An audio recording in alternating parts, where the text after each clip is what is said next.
Thank you so much for being with us tonight. I am so glad that you're here. Tonight, you're going to see a missionary interview, and he's going to share with us what God did in his heart to make it possible for him to go to the mission field. Tonight, you're going to meet Brother Josh Wagar, and he's going to join us now, and you're going to enjoy this evening. God bless you for being here. Brother Josh Wagar, thank you for joining us tonight, all the way from Chuuk, Micronesia.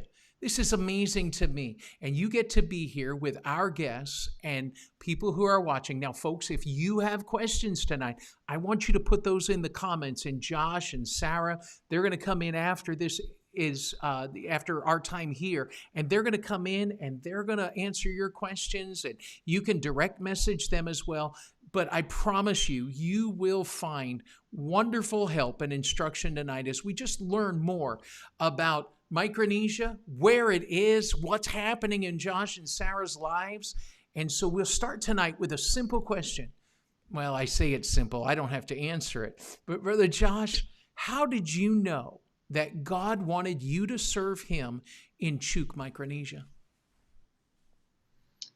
So, since I was fairly young, I even remember back in probably third or fourth grade kind of having this idea of going to Australia, right, as a missionary. And that's just always something that's been on my heart. And got a little bit older, and, becoming a preacher wasn't quite as cool as becoming an army doctor or something like that. And so lost sight for a little while, and yet could never get away from the call of preaching and being in the ministry somewhere. And so the Lord moved my family to Oahu, Hawaii, and it was during that time I was going to a small school on one side of the island, and there were some Chuukese kids that were in the school. And then the church that we were attending, Ohana Baptist Church, within the church as a whole, there was a separate Chuukese congregation. And so we had all the Chuukese kids in the youth group, and just so I grew up. My teenage years were around Chuukese people and Chuukese kids, and I didn't know much about it really at all. They just kind of blended in, and I mean, it was island life, so we were kind of used to it. Sure. But I never really thought that would come back to anything. We moved back to Virginia and finished up my last couple of high school years. And I knew that God was calling me into missions specifically. And I thought I was heading back to Hawaii. There's still a great need there for some things to be done. So got to college, and I was starting to really focus in on just becoming a missionary. And we started attending this church called Every Nation Baptist Church. So if you guys are watching, hello. And that was really some of the most formative time in my life, was being part of that church, and started working with a group of people from Nepal. And they were refugees. They're Bhutanese refugees from Nepal that came here. And so God really started to use that ministry, and I really started thinking, okay, Nepal is maybe where it's at. And Sarah, my wife, and I were dating at the time, and we just, that kind of seemed to be where it was leading. And then, just to be quite honest, I don't even know where Micronesia came back up at. I really can't remember, but I just remember Micronesia kind of being in my head. And so it really came down to Nepal or Micronesia, and I really agonized over it. It was a pretty intensive time in my life. I think it was about my sophomore year of college, and just really agonized over it. And I got to the point, I said, God, you got to show me like where you want us at. And it was during a missions conference at the college that the keynote speaker, and I don't want to make it sound like I just kind of live my life by, signs that God might give, but I thought it was interesting. The keynote speaker was Dalton Heath, who was one of the kind of the big main missionaries that was in Micronesia for quite a while. And I thought, well, okay. And so through that and just some answers to prayer and a peace, Micronesia was where it was at. I was like, okay. But I had no idea the difference. I didn't know that Micronesia was a region that was made up of multiple countries. I didn't know that the FSM was made up of 4 states that were complete. Micronesia, that's all I knew. Well, our pastor from Hawaii, Pastor Surface, came and preached at the college for a few days, and I told him, I said, Pastor Surface, uh, you know, God has called me to Micronesia, and this is what we're doing. I'm excited. And I remember driving home with him. I was in the car with him, and he said something about, you really need to look at Chuuk. Chuuk is really, and I was like, oh, okay. I didn't know the difference, but I was, okay, yes, sir. And from there, God just really used that time to hone in that Chuuk was the place. And yeah, that's long and short of it. Sarah and I were dating, and she was like, "If you're in, I'm in." So here we are. Here we are today. So, Amen. Joshua, something that stood out to me in what you just said and stood out strongly to me is God used a missions conference to touch your heart. And I think about hmm all of these folks who are watching, and sometimes missions conference isn't the best attended meeting. It may not be the hmm most popular meeting, but boy, did God use that, and your whole course and life changed. Well, how did God finalize things with you and Sarah? meaning, Yeah, like, how did he finalize yeah. I us mean, coming into? you just kept saying girlfriend, girlfriend, girlfriend. We need to know the Uh, rest of the story, buddy. I don't know when she watches this. I'm not sure, but I always tell her it's because I had a convertible when we first met. But I know that's not really what it was at all. But we attended the same church. There's really very few of us from the college that went to Every Nation, and it was a brand new church plant. And so, I mean, when I say we did everything, we did everything. I was the guy in the church that had a truck, Right? as well. After a little while, I had a truck. So, I mean, we were hauling chairs, we were setting up signs, we were just everything. It was just insane. I don't even know how we did all of it when I look back. And so, kind of being in the forged in the fire of ministry together, I guess you Mm. can say, kind of knit our hearts together. And it was just as we got to know each other, we kind of were like, wow, all right. And then time went on, and we began dating. I think somewhere around December of 2009, and God just from there, we kind of went into it knowing. I mean, unless something drastic changes, we kind of just knew. And I know that's not everybody's story, but we just Right. kind of knew we were right for each other, and we got married. She graduated with an associate's degree, and we got married in between my junior and senior year of college, and so that was in 2012. And I'm grateful for that. I look back and I think, man, we're babies. I look at people now that are getting married. I'm like, oh, you guys are so. And I'm Yeah, like, man, I was younger than them when I got married, sure. and but I'm grateful for it because it kind of set us up to be able to do things in life earlier. And again, that's not God's plan for everybody, but for us, by getting married in between college years, it gave us a year, really a difficult year of college and work and all of this to kind of like get the marriage solid. And then after that, we were kind of ready to like hit it. We were just ready to go, Sure. and got involved in work. So that's kind of, yeah. I married an amazing woman. So she Yeah, really is my better, like, 7/8, not there just my you better go. half. So, Sure. so Well, Josh, I know this, but maybe the majority of people who are watching don't know this. Sarah came with missionary experience as well, didn't she?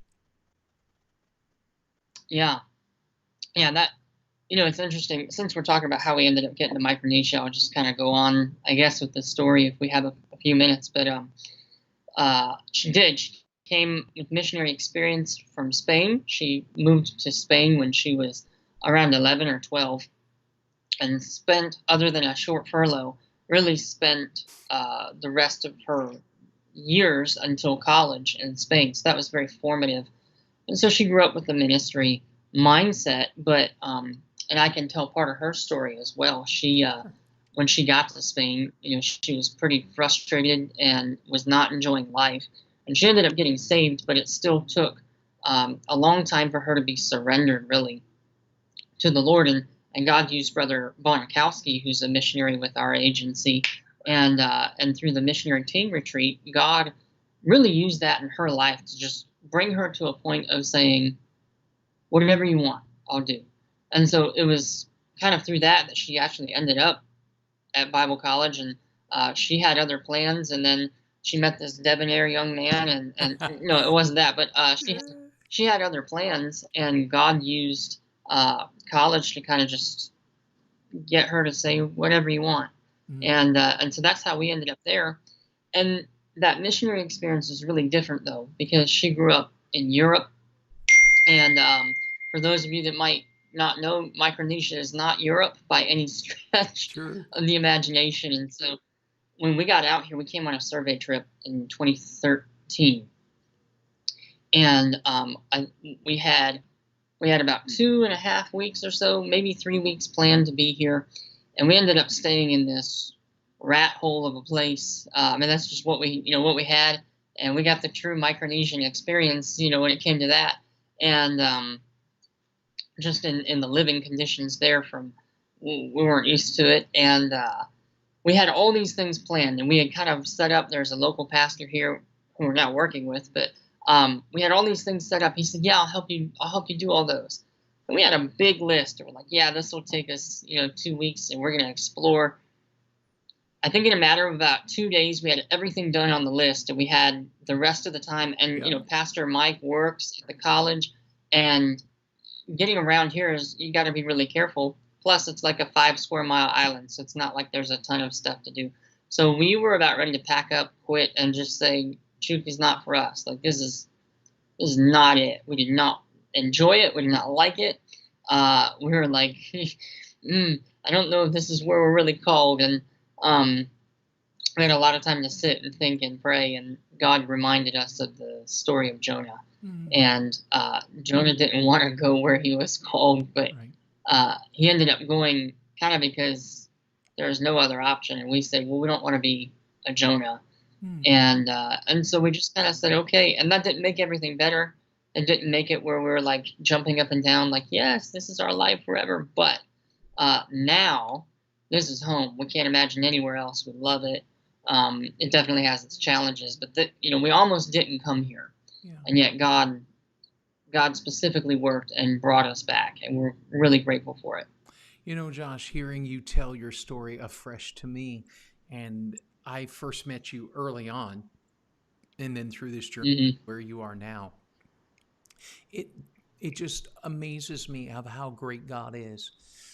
Of any girl that was going to college at that time, God connected you with Sarah.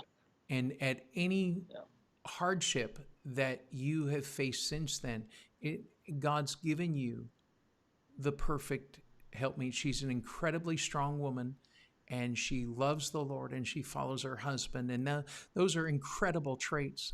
But Josh, when you look at ministry and the challenges that you face there, it's not an easy place where you are. I know people would think, oh, Micronesia, Pacific Island, and there's probably coconuts everywhere, and you just sit back and just sit under the palm tree, and people come to you and they get saved left and right, and they get this fanciful notion of what it is. But when you look at ministry and the challenges you face, Josh, what keeps you there? It's a good question, and we kind of had to sit and think for a minute. First of all, what keeps us here is really the need, and I don't say that from a savior mentality. I know good and well that Sarah and I really don't have necessarily the right, like, we don't have the ability to just come in and do a bunch of things. We don't have this deep background of knowledge or ministry or ability or whatever, but the need here is great, and there's very few people to fill that need. So the need keeps us here on the hard days. And then, just to be honest, I hope people understand my heart when I say this. God gives personalities to everybody, and my wife and I complement each other very well. But in that what I'm lacking, she has, or what she's lacking, I have. But one thing that we both have is just a stubborn will. Like, we just don't give up. And that's not a brag. Like, that's from the Lord. Because if He hadn't have given us that, we would have been gone in the first 6 months, I think. Like, I mean, truly. But we just kind of have this bulldog mentality of this is where God called us to be, and we can either kind of just grind it out and do it. And Proverbs 16:3 for me is, I love it. It's commit your works to the Lord, and then your thoughts will be established. And that's just something we've had to learn: is get up, do the work, meet the needs, and then, oh, you know what? We do want to be here. Yeah. God does want us here. And it's amazing. And that's a battle that we constantly face. But the thing that keeps us here is just the calling of God, the needs that need to be here, and the stubbornness He's given to us. We're not going to leave unless we're wrestled away from it, or God very clearly tells us to go elsewhere. So. Josh, hearing you say that, it reminds me of many people's stories that God uniquely wires someone's heart for where He's called them.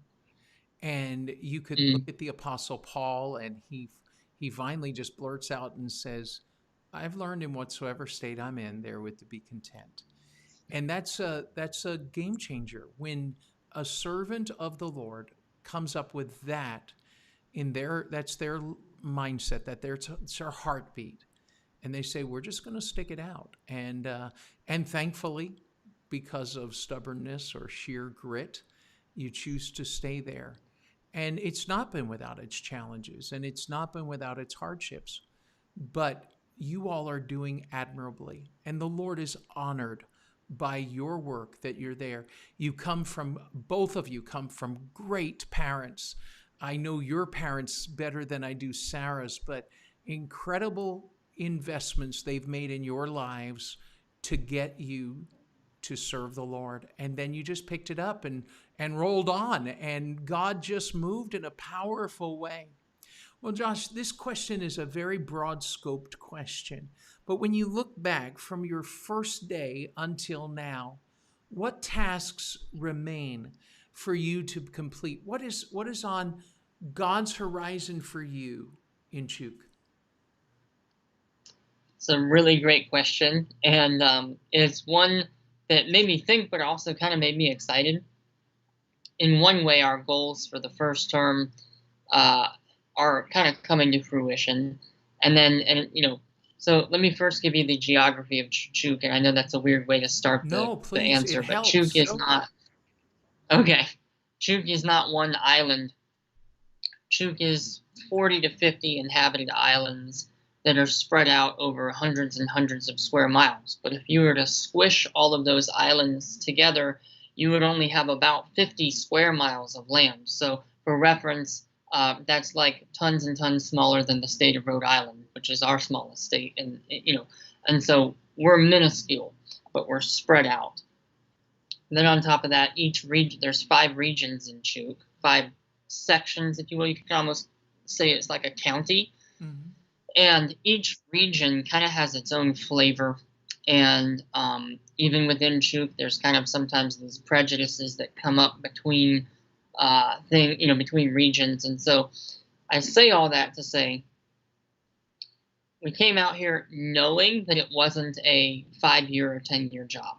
Like, we came out here knowing it's a long haul thing, and it's going to take, a lot of work. So most of our long-term goals still remain unaccomplished, mm-hmm. Which we fully expected. Kind of the first goal that we have, our first long-term goal, is to get at least one kind of like mother church planted in each region. So that'd be 5 churches. And if you're curious to know, there's Northern Nomaneas, which is where we live at. So we already have a church here, obviously, that we're working in conjunction with. But this is the most populated region, so we need more, right, than just the one. There's a couple of good churches here on this island, but still need more even on this island because it's very difficult terrain. Then there's Southern Nomaneas, which is directly, it's a 30-minute boat ride underneath of us. And I've been to a couple of those islands, and there's starting to be some area that we can maybe get into. There's Chuuk, which is like the Wild West of Chuuk, and so it's the roughest terrain probably, and also there's just extra challenges that come with there. Then there's the Northwest Islands, which are also called the Hall Islands, and they're kind of the most traditional. They blend into Yap, and so they end up getting really traditional, and they're really set in their ways, which is cool. But that's a hard place to get up to. It's so far away. Right. And then there's the Mortlocks, which actually kind of has three regions in and of itself. But the Mortlocks is kind of like the happy-go-lucky region. That's at least how I think about it. And that's where our pastor is from. And so we want to get churches in each of the regions. And then eventually, as much as possible, we want to see churches planted on each island. And that kind of depends. I mean, some islands you can literally, especially in the Mortlocks, you can walk between islands, and so we want to get churches accessible to everybody, I guess you could say. Sure. And Chuuk is a really religious climate, but in that they're religious in the fact that everybody knows kind of the right answer, but I shouldn't say everybody, but many people's hearts are turned off to the truth of the gospel. Because they're very set in the ways. And then this next generation coming up, I would say is even, it's a weird thing. We're so influenced by the West, and yet there's still so much island culture here, so much tradition. It's almost like this generation coming up is shunning the religious aspect of Western culture and embracing the secular aspect, but also kind of remaining traditional. In that some are going back to black magic and things like that. So it's this weird hybrid. We're trying to figure out how to maneuver in it. Anyway, that's a lot that I didn't mean to bring up there. But I say all that to say our goals are to still see churches planted and training folks, getting people out. We have kind of this goal to get this team where we can Micronesians function within a family society. Mm-hmm. It's a group society. So to pull a Micronesian family out of their family and make them different, right? Now you're a pastor. Now you're against your family's. They would think they're against their family's religion. Right. That devastates. And that's part of the hard part of having folks continue on in the ministry. So our goal is to create a space where they truly feel that this is now their, obviously not getting rid of their blood family, but a family that will support them. And so when they're out planting a church, if they're tired or discouraged, they come back and another couple goes. Yes. And we just keep it rotating so that there's always this fresh. Here, you can't do things apart from a group. It just is not going to work. And so to have a group that's actually doing it, that's what we're trying to build to begin with. Because we can't do it by ourselves. Sure. And we can't get one or two Micronesian couples to do it. It's got to be a group. And so that's the long-term goals. But other than that, right now, our first term goals, helping out the church that we're in, Grace International Baptist Church. And I think we're doing that fairly well. Learning Chuukese, we're doing that fairly well. And then spotting out and doing some reconnaissance work, I guess, if you say, and figuring out where the next things are at. We've got two possible church plant areas right now that we're working on the same island, but because they're so distant if you don't have a car. And so Chuuk and Sapuk, and we're getting ready to start up a Bible study, Lord willing, in Sapuk. So lots going on, like a ton going on. But yeah, that's a lot to be done still, but a lot that we've seen God accomplish as well. You know, Josh, you're speaking to thousands of people tonight, and they're listening to you.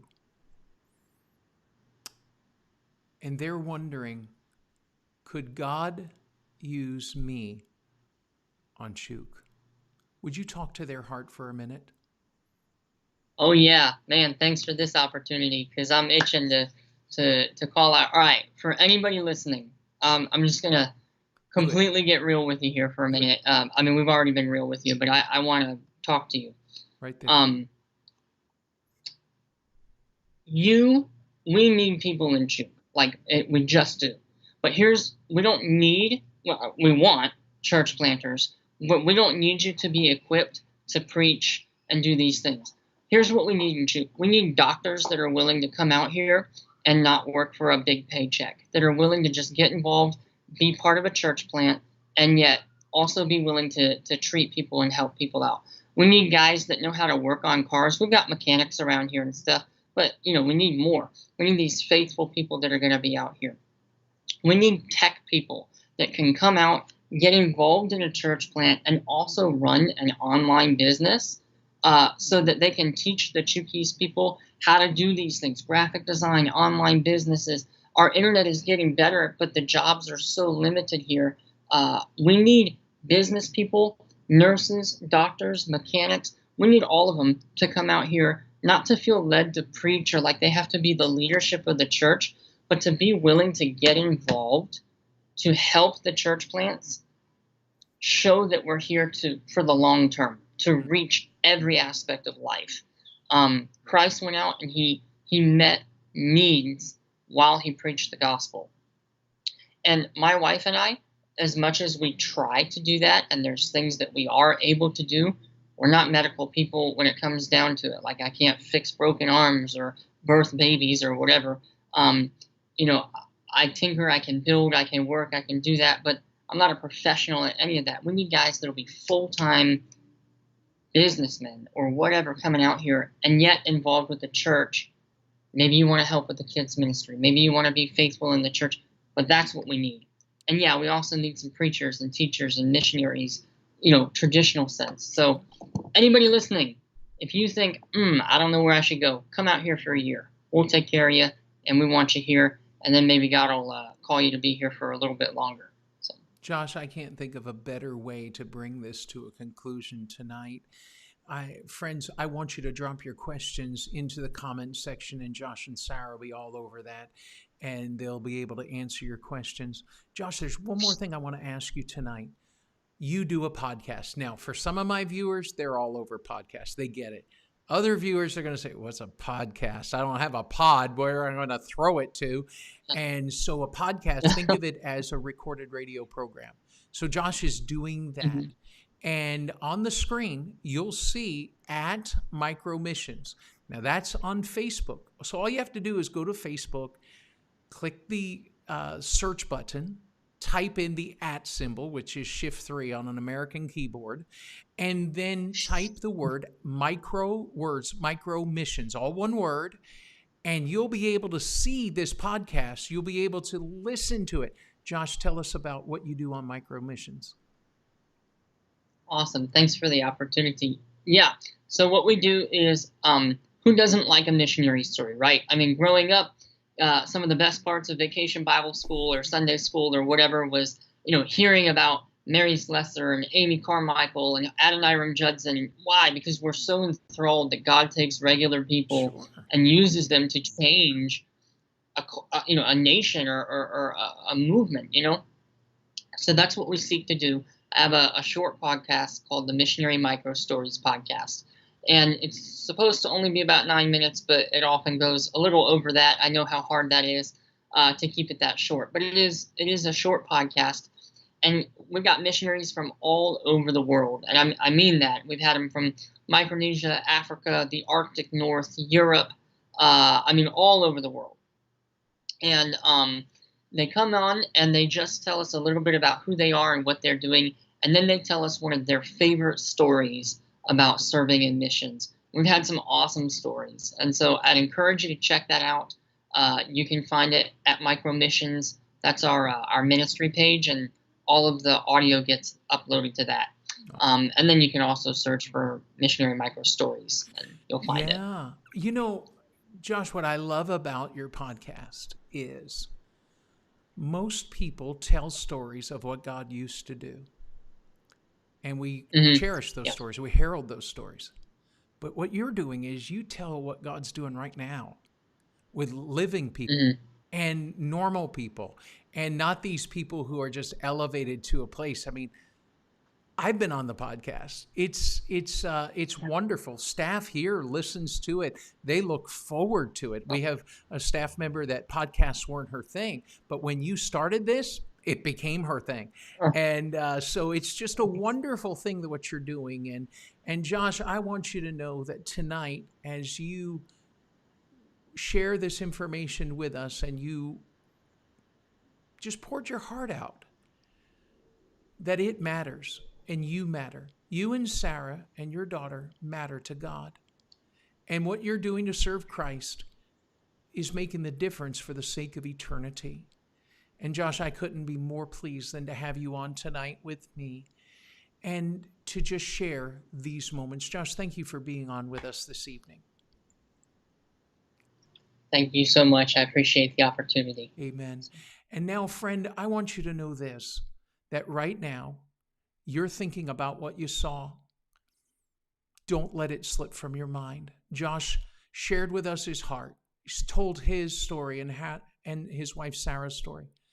Tonight, I want you to think about, what is God doing with you? I want you to tune in next week as we have more episodes of what God is doing around the world on this missionary moment that we share together on our online missions conference.